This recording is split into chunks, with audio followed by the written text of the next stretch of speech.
2015. gads man ir aizritējis senās mūzikas, baroka un agrīnā klasicisma zīmē.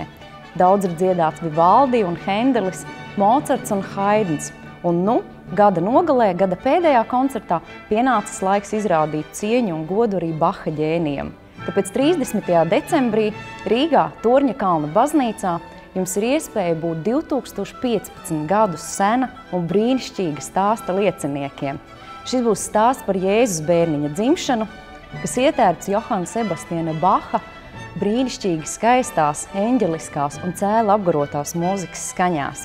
Koncertā piedalīsies Valsts kamerorķestra Simfonietta Rīga, Latvijas radiokoris, mani draugi un lieliskie kolēģi no Igaunijas tenors Olivers Kūsiks un mecosoprāns Helēna Lepolāne, kā arī latviešu baritons Kalvis Kalniņš. Koncerts noritēs lieliskā senās mūzikas un baroku mūzikas interpreta jaunā igauņu maestro Risto Josta virsvadībā. Lai miers virs zemes un visiem labs prāts! Uz tikšanos koncertā!